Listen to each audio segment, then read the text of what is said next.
WCLN 1170 Radio and Cable Channel 16 are pleased to present We Should Know, hosted by J.W. Simmons, an upbeat, informative look at people, places, and issues facing our community. This education-based analysis of issues will remain positive and informative as we consider closely what we should know. Ladies and gentlemen, welcome back. We Should Know is on there. I'm J.W. Simmons, your host. It's always a pleasure to have you. We're talking with our guest this morning here on Star Communications Channel 16. And somebody that you know the name, when I say this name, it's almost a brand. Her name is Mary Rose. And Mary Rose, thank you for being with us. You've been with the City of Clinton for 28 years, Director of Planning and Development here in the city. But more importantly, a lot of the things you've done and continue to do is downtown development, and you're the past president of the North Carolina Downtown Development Association. A lot of experience that you have bundled over this 28 years. A lot of opportunities, JW, and I can attribute that to the City of Clinton. I've worked for a wonderful organization for almost 28 years in January, and I have just recently been afforded the opportunity of being president of the North Carolina Downtown Development Association. I now serve as past president. Those terms are 2 years. So when I became president in 2019, we didn't know anything about COVID. But we shortly thereafter learned a lot about COVID. And so being president of a statewide organization during COVID wasn't fun, but we still got a lot accomplished. We restructured our organization. We changed from NCDDA from a 501c3 to a 501c4 to play a role with our advocacy efforts, which allows us to advocate more in Raleigh with the General Assembly. The North Carolina Downtown Initiatives is the 501c3 organization now as part of our overall goal. We are the leader in education and advocacy with the purpose of furthering economic development and growth in downtowns across North Carolina. It's interesting to follow you on that piece about the downtown development. When we hear from you with downtown development, we're not only thinking about Clinton, but you also are thinking about that overarching view of everything from the larger cities like Raleigh, Charlotte, Greensboro, to smaller towns like Clinton, Elizabethtown, that have activities going on. Tell us how, you mentioned COVID, tell us how COVID impacted what you wanted to do since 2019 to, as we sit here now in the month of October, really, looking at 2021. How has it either restricted or caused you to be more creative? Well, it definitely caused some challenges, but the North Carolina Downtown Development Board of Directors took those challenges in stride. Most Main Street managers or directors or downtown development directors in any size city are always working to the benefit of their property owners and their businesses. So as the businesses had to pivot, so did the North Carolina Downtown Development Association Board.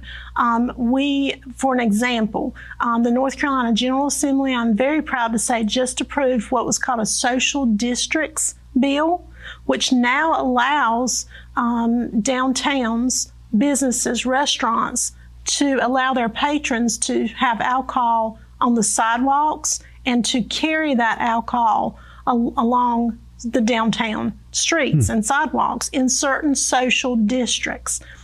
Obviously, that was done because of COVID, and because we couldn't be inside. So we had to pivot and create ways to be outside and ways for those businesses to still make money. And so social districts have become the new thing. Now, you cannot carry the alcohol outside of the social district boundary, but that was something that we advocated for.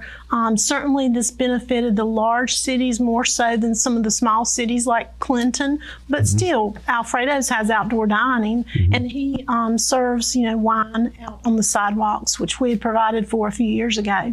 But things like that did come with COVID. How is a social district selected? Is that something the city council decides where that district is geographically? Yes. And then folks, it would be posted somehow that you're in a social district. So if you, as you just mentioned with Alfredo's, if you would get up with your glass of wine and you would decide to, I don't know, walk down to one of the shops or what have you, it would be okay to do that. The district lines usually follow business boundaries associated with alcohol. So breweries have become very popular in downtowns across North Carolina. So usually you'll find the social districts that the city councils for those communities designate are in areas where you have the breweries, the restaurants, the distilleries, the bars. So if there's several of them on a city block, it may be that entire block. Exactly. But not necessarily across the street where there's clothing and various other things. That's true. And each jurisdiction has to make their own decisions, concerning where they want to adopt those districts. Mount Airy, I believe, has a social district. Some of the larger communities. The great thing about having the opportunity to work in Main Street and work with Downtown's JW, the president before me was from Goldsboro, a city with a population of about 35,000 people. There's less than 9,000 people in the city of Clinton. Our current president, who followed me, Zach Matheny, is the downtown director for the city of Greensboro with a population of 300,000 people. So Clinton has been afforded a great opportunity to be a part of a network where you have the large cities and the small cities working together to the benefit of all the downtowns across the state. One of the things I brought with me today was something that we're very proud of. It's a tax credit publication. It's basically a color magazine for all intensive purposes called Reimagine. And we worked on this for a long time.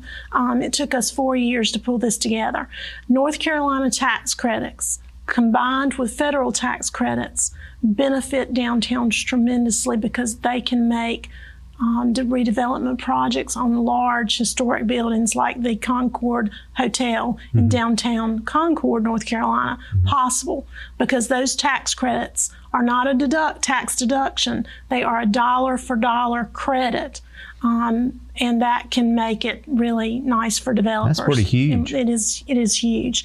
So this magazine has a lot of color pictures and information about projects across North Carolina that they have benefited from tax credits. And this would be primarily for cities and towns and individual merchants? It would be a tax credit? Or as an example, if there's a large building downtown that is vacant, abandoned, underutilized. Renovation Yes, like the Concord Hotel. Then the developer can come in and use historic tax credits to kind of make that project work financially. The tipping point is sometimes those tax credits to make it, because as we all know, with any project, you have to make the numbers work. Absolutely. And tax credits help do that. And that is where we have advocated in Raleigh. Typically every 3 to 4 years, the tax credits have sunset, and then we're lobbying again or advocating again for those credits to be re-upped by the General Assembly. We've done this for a number of years, and we thought it would be a great idea to do a publication which spotlighted those, a lot of the projects across the state, some of which are meal projects. There are meal tax credits. We took the publication to Raleigh about a month ago and delivered them to each General Assembly member's office. We got to speak to a few of the members. Each General Assembly member I was able to speak with didn't have a single negative thing to say about the tax credits. And I attribute that to the fact that our board and our membership has worked so hard over the years to explain and educate and communicate the benefit of historic tax credits on restoring these massive buildings in these historic downtowns. So it's been really exciting to see that happen. I've been a member of the organization and the board for about 12 years, and so a lot of work has gone into advocating for those and advocating for social districts. And if anything else comes up during the year, we certainly will go to Raleigh and advocate for other things that benefit downtowns and their overall health and well-being. Can folks reach out to you or go to your office and pick up that magazine or get a hold of one of those? This will be on our website, ncdda.org. Okay. So folks can go there and check out the publication right there online. Give us that website again. ncdda.org. Okay, ncdea.org. ncdda. ncdda.org. Yes. We'll try to put that on the screen for you if you'll remind us so folks can see that and maybe make a note. When I think about that, I want to follow quickly before we go to break here. Is there particular things downtown in Clinton that you maybe are envisioning now that could benefit from that tax credit? Certainly is. The Henry Van building. That's one of those large white That's the one right there in the corner. That's correct. We used to call it 5 Points or something. 5 Points. Yeah. It's right there behind the Venture Manor Realty building. There at 5 Points, right behind that. It's kind of a yellowish brick, 2-story. A developer had purchased it and started on the building and then stopped. And we've been, trying to get pique other developers' interest in the project. But it's such a large building that those can be really scary. So tax credits are what can make a project like that feasible for most developers. And that's several thousand square feet in that building. Probably about 22,000 square feet. So it could handle a pretty good size office complex or even break it up into individual offices? Second floor residential would be ideal. 8 to 9 units on the second floor. There's a rooftop deck with an elevator shaft that's been installed. First floor, it could be office, retail, restaurant. Just a great opportunity. Some nice apartments up there. That's right. So any movement on that, or are we still in the imagination stage? You got 15 seconds. We're talking. We're talking. Every time we get a chance, we're talking to whoever's interested. Yeah. So I think if one thing comes out on this segment, if you're interested in that, they can contact your office for more information and maybe look at the possibilities. We're going to take a quick break and we'll come back for the next segment. Ladies and gentlemen, thank you for being with us. We're talking with Mayor Rose about some very interesting possibilities in downtown Clinton and surrounding area. When we come back, we're going to get into some other things that maybe you want to know more about. So stay tuned. We'll be back in a moment.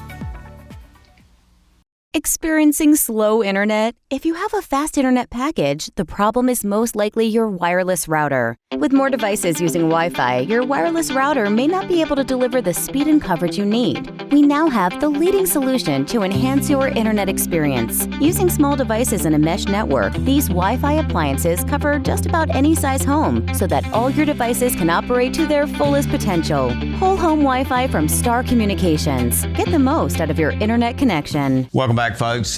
We Should Know's on there. JW Simmons, your host. We're talking with Mary Rose. We're talking about things downtown Clinton right now. And Mary, we went to break from the first segment. We were talking about a potential development project that could benefit from the tax credit that is now in effect. And that particular project was at 5 Points, as oftentimes we refer to it, across from Herring Brothers Service Station downtown. That property and one of the things that interested me in what you were saying is that would be an ideal location if somebody wanted to develop that for apartments upstairs and related businesses downstairs. That's right. Second floor residential is what every downtown person in my position wants, because in the Reimagine tax credit publication that we did, there's statistics in there that say that each person who lives downtown could spend as much as $18,000 annually in downtown. And, we've been very fortunate in downtown Clinton over the past 30 years to have grown our number of businesses. I'm drinking a dirty chai this morning from Simply NC, which is a downtown business. I'm wearing this top that I'm wearing is from Country Threads, which is a business that opened during the pandemic, JW. And it's owned by a Black woman. So we had 4 businesses to open during 2020, during the pandemic, and they were all opened by Black women in our downtown, in our community. I've got some soap here on the table that is from Remedy by Jess, and I'm wearing a ring that was purchased as a gift from Royal Gifts. This morning when I got up, I used some of Jess's soap and lotion. I'm sitting here is a perfect example. Oh, and don't let me forget my mask holder. This mask holder was made by Heartland and Company, which manufactures jewelry in downtown Clinton. And the mask that I have, Downtown Clinton Mask, was printed locally at International Minute Press. You're a walking advertisement. I'm a walking advertisement, but I'm also an example of how, to others who are watching, how you can really make a difference in your community by shopping local. When you think about birthdays, anniversaries, Christmas is coming up, challenge yourself. I challenge myself to spend at least 75% of what I purchase locally for Christmas in our community, and that makes a difference. I'm so glad you mentioned Christmas, because that's coming around the corner. I want to touch on this right quick, and then we'll move on to something else. But I know we talked off air about the big question, Christmas parade and that kind of thing. We do have a new small business center, not small business center, but chamber director, executive director, and his name is Matt Stone. Matt Stone will be kind of the person leading the way as it relates to Christmas parade. Am I correct on that? That is correct. The chamber organizes the Christmas parade. The Main Street program for Clinton, we sponsor the parade, so we can make it available on Star Vision and through WCLN downtown. And as you know, JW, you and I commentate the parade. We've done that for a number of years now. For a number of years. And Matt may have some new ideas in mind that, you never know. And I think folks are kind of looking for that parade to happen, not trying to message anything to anybody, but in just listening to a lot of folks, I think they're ready for that hometown feeling and Christmas parade to really say, Christmas is here, and also it goes back to what you talk about, which is shopping downtown. That's right. Looking at some of those shops. And what we've learned from COVID, I think, JW, is we've learned and we've been educated on a daily basis as to how to do things safer.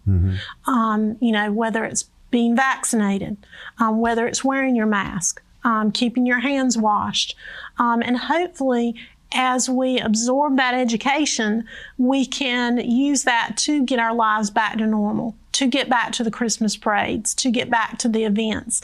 I've got some really, exciting news about Christmas myself, is that we are going to do 3 Christmas in the City events. Not just one. Wow. We will have Christmas in the City on December 2nd, December 9th, and December 16th. And JW, we are using that as a tool to be able to attract people to shop local in our small businesses downtown, but also as a way to bring people together. I talk about the 4-point Main Street approach usually when I come, and that approach is promotion, design, economic vitality, and organization. Well, our promotion committee and our design committees for downtown Clinton are on fire. They want downtown Clinton to look and feel like a Hallmark Christmas movie. And the nostalgia of what that looks and feels like when you watch a Hallmark movie, that warm, cozy feeling, they want downtown Clinton to feel that way and hopefully attract people to spend money. I was with a friend in Alfredo's a few weeks ago, and they had brought their aunt and uncle from Ohio over here for lunch. And they came all the way through the country from Kinston. Now, JW, there's not much between Kinston and Clinton. And the uncle from Ohio said, when are we ever going to reach our destination? And when we get there, is it going to be worth this drive? And the friend reported back to me that the uncle later that night said it was definitely worth the drive. Clinton was an unexpected treasure and delight for them that day.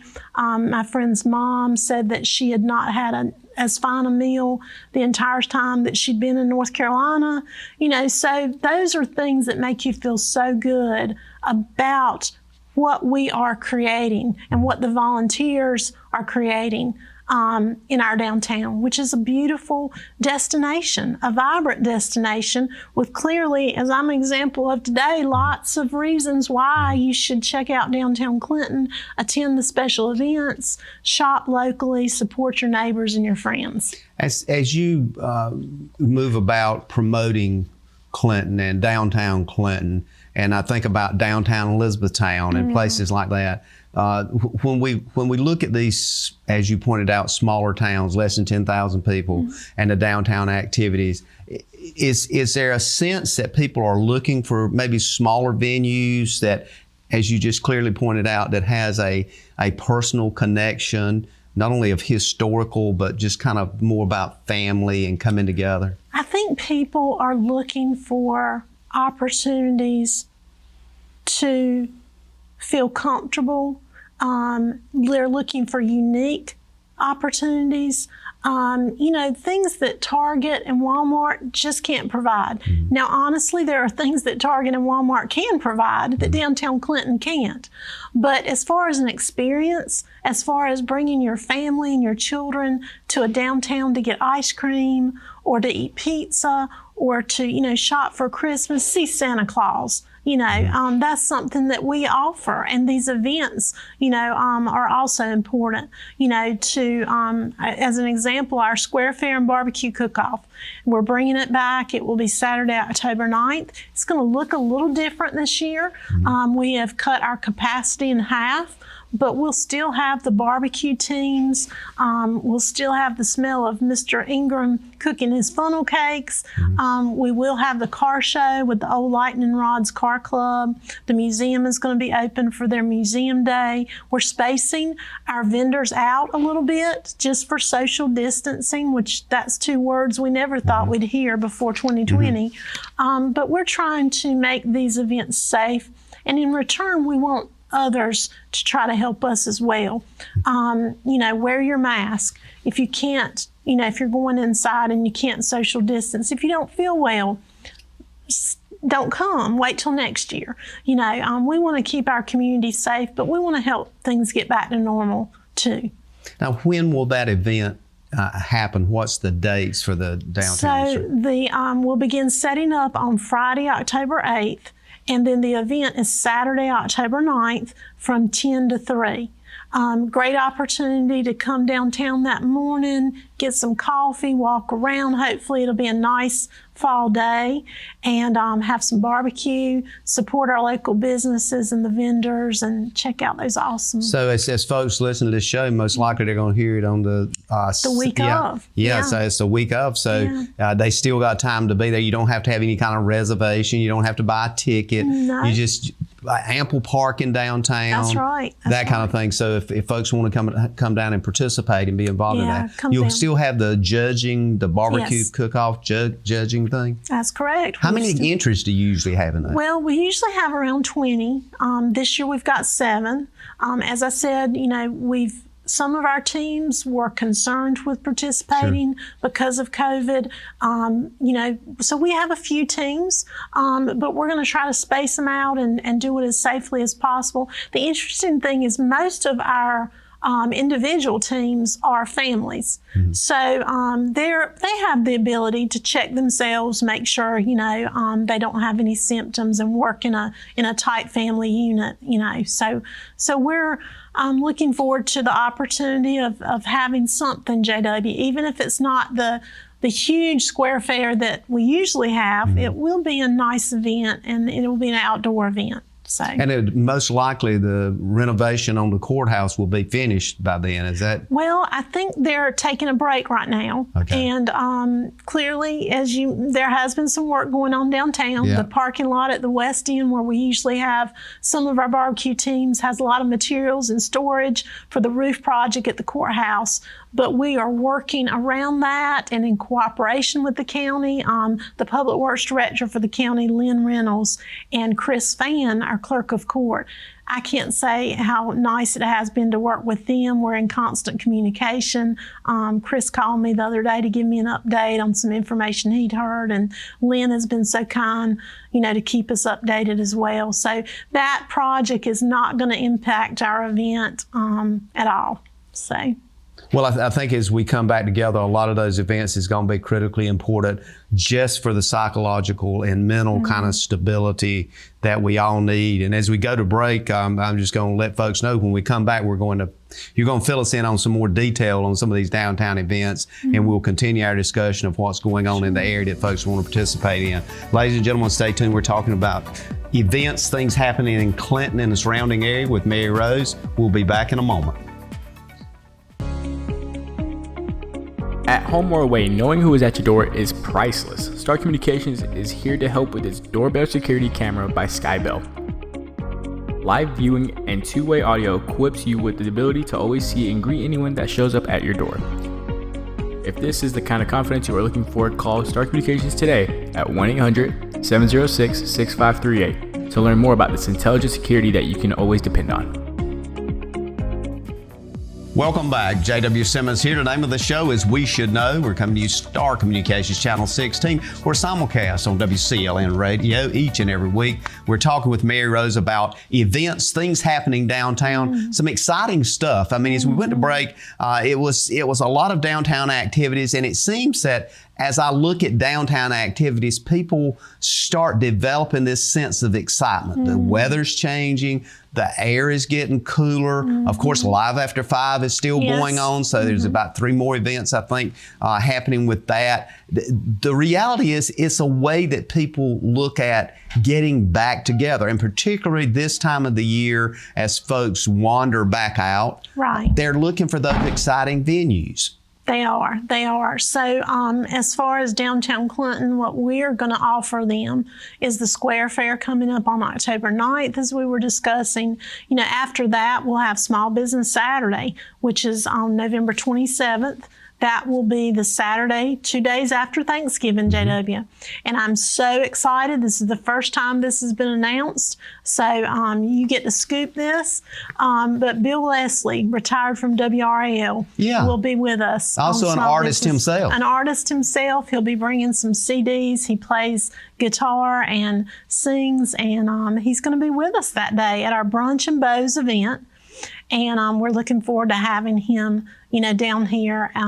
We've developed a positive relationship with WRAL. As you know, we have the weather camera downtown. So anytime anyone would like to look at Main Street in downtown Clinton, they can just go to Clinton Weather Cam at WRAL.com and see downtown Clinton. Another thing that we've been trying to do to make downtown a more attractive destination is our volunteers are decorating. And you may have noticed we have new fall banners. We have Kay Rayner and Debbie Jones, who are 2 of our volunteers, have been placing corn stalks around light poles and pumpkins and mums downtown. And, you know, going back to that 4-point Main Street approach, you know, you need to look good. You need to promote yourself. You need to offer incentives such as tax credits and grants. You need to be organized. And that's what the Main Street approach is all about. And then after Small Business Saturday, November 27th, which kind of kicks off our holiday shopping season in downtown, as I previously mentioned, we'll have Christmas in the City with our tree lighting on December 2nd, which is the first Thursday in December. And I would venture to say the kids should be excited because I'm predicting snow that night, JW. And that's all I'm going to say about that, is there will be snow at the Clinton Christmas tree lighting. Has nothing to do with temperature, but there will be snow. Has nothing to do with temperature, but there will be snow. So everybody should come on out and take their family's picture in front of our beautiful Christmas tree, which we just purchased last year. The mayor will be there, obviously, for the tree lighting and to kick us off. And then we'll also have Christmas in the City activities and events on Thursday, December 9th and Thursday, December 16th, which are all ways to promote shopping local in our downtown businesses. Going back to Small Business Saturday, though, I'm really excited, JW. The other thing that the 4-point Main Street approach teaches us is partnerships. And you mentioned Matt Stone is the new chamber director. Matt and the chamber have been close partners for a number of years. So is Bart Rice and Sampson Community College Small Business Center. We also have worked with the town of Newton Grove by way of Amanda Bradshaw, their new city clerk. And we worked with Randy Kelly, who is the director of the Small Town Main Street program in Roseboro. Even though this year they are not going to be having any Brunch and Bows events on Small Business Saturday, we are still going to call on businesses in those communities to participate with discounts for our participants in our Brunch and Bows event on Small Business Saturday. So if you haven't been to Brunch and Bows, you buy a ticket for $25. You have a delicious lunch with coffee and mimosas, breakfast items upstairs at Alfredo's that morning. You get a swag bag with goodies such as our Downtown Clinton mug and soap and many other fun items. And then you get discounts. So you can go shop locally in these businesses that I've mentioned, hopefully in Newton Grove, Roseboro, and Clinton. And what has been so exciting, JW, is the entrepreneurial spirit that has evolved. And COVID really hasn't hurt that spirit here locally.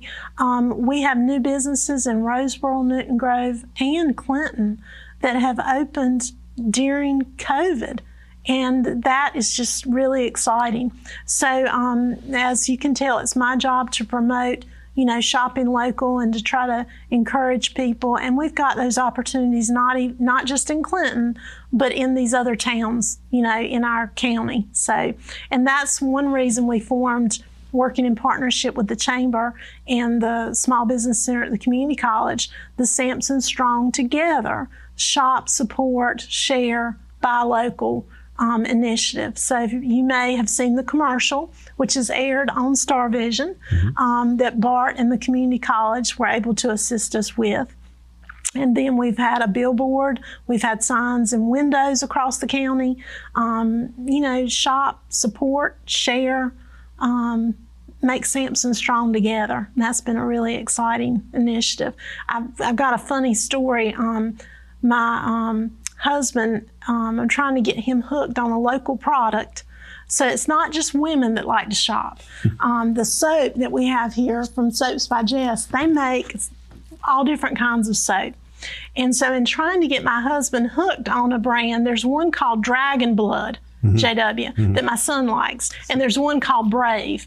So when you're trying to sell your husband on a product, Brave, Dragon Blood sounds strong and good, macho. right? It's macho. So, you just have to get creative in how you sell your products. And that's what a lot of businesses have done during COVID.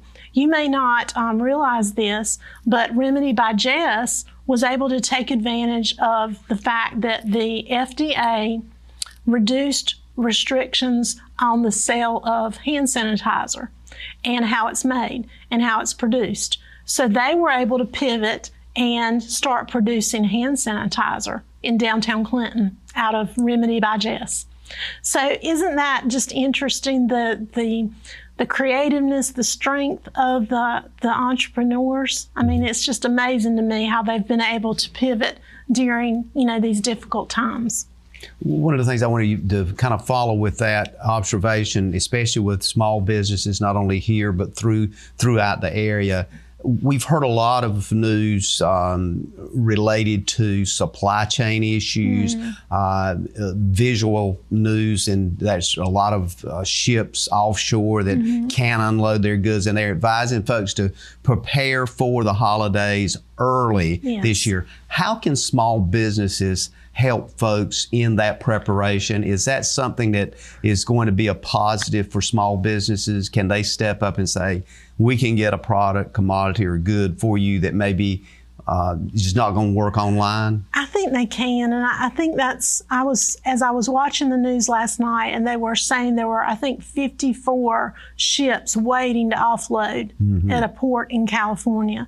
And I was thinking to myself, there's so many products that are located in our local businesses right now that you don't have to wait for them to be offloaded from a ship. Now, could Christmas this year look a little different because you can't get some of those items that are going to be a struggle to find? Sure. I just have to say my husband and I have been waiting over a year for some recliners. And, that was part of the supply chain problem. We're hoping to get our recliners by Christmas. Wow. But we don't know if we will or not. Well, it's been an interesting, time. And that a local furniture store, Clinton Appliance, we've been working with them. They've been so great to work with, JW. But part of what we've had to do is we've had to work together. We've had to have the patience. They've had to have patience. But, we want what we want, and we want it to order it locally and buy it from Clinton, Furniture and Appliance. So we're having to be patient and wait. But there are other things that are in stores now. Remedy by Jess, Annadale's, Atrium, Royal Gifts, so many of our businesses downtown. Simply NC is a great example. A lot of the products they have are made right here in North Carolina. And some things have been challenging to get, but other things which are made more locally are going to be there, and they're going to be plentiful. So maybe this Christmas, you change things up at home, and you kind of task yourself with trying to shop local and support businesses that are local, but products that are made in the U.S., and then, save other things for future years when things are easier. But I find a lot of pride in being able to support, local businesses. It makes me feel good.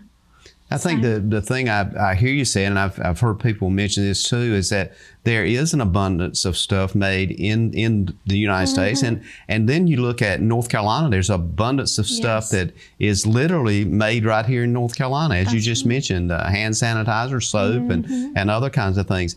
It's also, to me, interesting that we've got businesses that's actually started during the pandemic, because most of the media reports is that businesses are not flourishing. They're not even able to sustain. And we got businesses starting. Yes. Like I said, it's that entrepreneurial spirit. I mean, it's just people have gotten creative. And I think even in local government, I think everyone has had to learn how to become a little bit more creative in their use of time and the way they work. A lot of people working from home instead of going to an office every day. We did that for a little bit of time here with the city, but it's been an interesting time. We're going to take a break and come back, and I want to pick up on some more things. Plus, I want you to repeat some of the dates of these upcoming events and get it in that segment as well. There's just so much. Sometimes you think, well, there's not a lot happening. Then we talk with you, and folks need to start getting their calendar out and writing it down. Right. Ladies and gentlemen, we'll be back in a moment. We're coming up on our last segment here, and I want to make sure that you get some dates and information about some of these events. Stay tuned. Call a friend. To get the most out of your electronic devices, you need a strong internet connection and a protected home Wi-Fi network. You need high-speed internet from Star. Star has the fastest, most affordable high-speed internet service available for all your devices. We have no long-term contracts or high-pressure sales. Our service speaks for itself, and switching is hassle-free. We take care of everything with free installation from a local company. High-speed internet from Star. Internet at the speed of life. Welcome back, ladies and gentlemen. J.W. Simmons here. The name of the show is We Should Know. Again, each and every week, I try to thank you for your input, for things that we and people that we ask and subjects that we look at as it relates to this show. Oftentimes, it comes from you, and we try to follow up on that because this is information that you ask to know more about, to try to understand how these things are woven together. So if you'll continue to reach out to us, and our email address is weshouldknow@gmail.com. All in one word, weshouldknow@gmail.com. You can also send us a card, or if you just don't want to deal with social media platforms or internet, just the old way we do things, just put it on a card and send it to Post Office Box 1482, Clinton, North Carolina. And we'll pick up on that.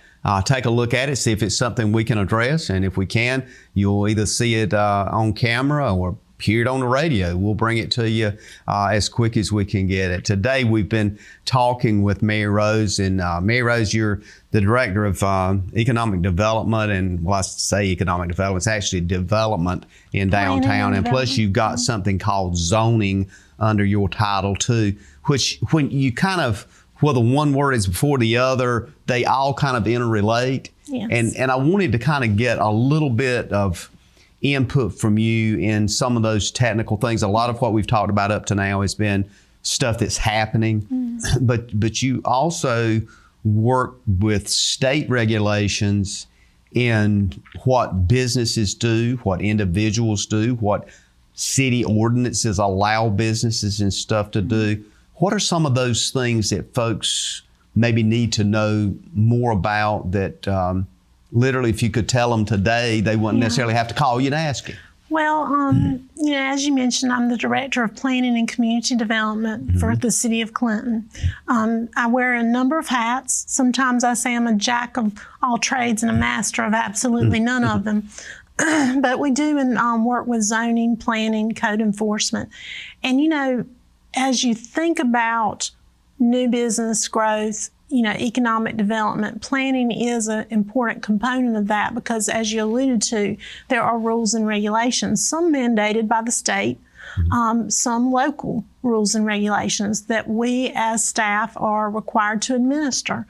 Sign regulations, regulations regarding code enforcement, how tall your grass can be, you know, on a particular lot, whether, you know, we have a nuisance vehicle component to where, you know, you can't keep a car on your property that's not, you know, properly tagged and licensed, and, you know, we don't want them to provide, you know, hazards to the neighborhood either, such as a child being able to climb into it or, you know, hurt themselves, you know. So we do have a lot of hats that we wear.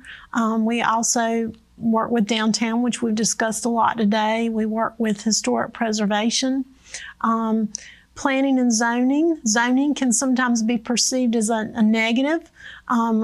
I often say to Lyle Moore, who's a senior planner in our department, you know, we really bend over backwards to try to work with people. And some people come into our office fairly frustrated because they have rules that we have to make sure they follow. But I challenge the staff in our department to make it as positive as an experience as possible. You know, we don't want to say no. We just want to make sure that everyone is consistently following the rules and the regulations that we've been given to administer by the City Council and sometimes by the state of North Carolina. So it is an interesting job, but we just ask for people's patience. We will try to be patient with them and obtain as much information as we can so we can, you know, help them follow those rules, but give them as many options as possible. And sometimes the rules need changing, and we're not, you know, above asking the City Council to amend the text of our regulations at times. JW, we mentioned earlier, I'd worked for the city for 28 years. Over that time, we have changed our regulations at times to fit the times, you know, because things change. They're not the same in Clinton as they were 50 years ago, nor will they be the same in 50 more years. So we've got to be creative and work with people on potential changes that are good for not one particular person, but for every person and every citizen in the community. We also have to be fair and equitable in the way we administer those regulations. We have to treat everyone consistently and fairly. And it's interesting as you talk about that, you've probably got a world of experience with 28 years in doing this of things that you wish somebody had known before they come in. And probably as folks are listening or watching us today, there may be somebody out there that's thinking, I wish I had known that as well, because I wouldn't have went in if I didn't know that. And one of those things you alluded to was signs in yards in the city of Clinton. And now this varies, just so we can be clear, some of the ordinances in the city of Clinton is going to be different than it would be if it were in the county. That's correct. That's correct. So it may be that somebody could, as you mentioned, a car may set up on block somewhere in the country and no problem, but in the city of Clinton, there's a kind of a different expectation. And is that because folks come together in closer communities? Yes, it's because our population is more dense in the city than it is in the county. So if you are 30 feet from your neighbor's property and they have a nuisance vehicle or they have some grass, it's more likely going to affect you than if it's your neighbor who's quarter of a mile down the road. So, our regulations are designed to protect the quality of life and the health and safety of the citizens of the city of Clinton. You mentioned signs. One thing we don't allow in the city's jurisdiction are the feather flags. The flags that are about 10 feet tall and have the flags waving. And, people may say, well, why? Well, they get faded, they get tattered, they lean over into the public right-of-way, which could be a hazard and just a sheer nuisance. I had one car dealer one time say, Mary, thank you so much for not allowing those because it's hard to mow around them, and so there are reasons usually. Also, the little stick in the ground signs that you see at intersections all over the county, those aren't allowed in our jurisdiction. Because when people are trying to cut their grass, they can be hard to get around. I live in Harrells, and at the intersection of 421 and 41, one time I counted about 25 of those signs at that intersection. 25. They can be line of sight issues, meaning if you're reading that sign, JW, and you're not thinking, then you might pull out in front of somebody. It's kind of like the next thing to texting and driving. Exactly. So, so those are things. And then when you think about the contractors that work through DOT to cut the grass, they're not going to stop most times to pick up all those signs. They're just going to go around them. So that doesn't really give you a neat cut, along the road as well. So we try to give people other opportunities for signage, and we do permit some signs. There's sometimes a time frame for how long those signs can be there, size, shape. Most of the time the signs do have to be out of the right-of-way unless they are election signs. So that's an interesting part of the job as well. And what I always like to tell people is call first. It's kind of like before you dig, you call in a locate. Well, call us before you invest your precious money on buying a sign that we may not allow, in our jurisdiction, and we'll be glad to help in any way we can.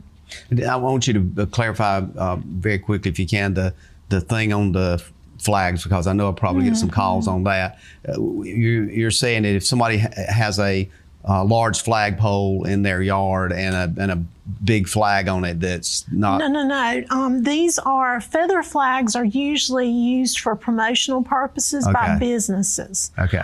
They are about, as I said, 10 feet in height.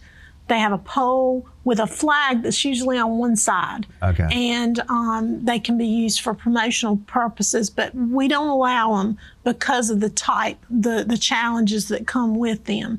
Like I said, they can be torn, tattered, faded, but mainly they can lean over into the public right-of-way, which could be a traveling, a hazard. Yeah, because I just didn't want a lot of calls about the U.S. flag in somebody's yard. And I'm thinking, we better clarify that before we clear today. If you've got a flag, a decorative flag, attached to your home, that's fine. Another thing is, don't attach flags to light poles. Those light poles belong to the light company. Yeah. So that's something that you see fairly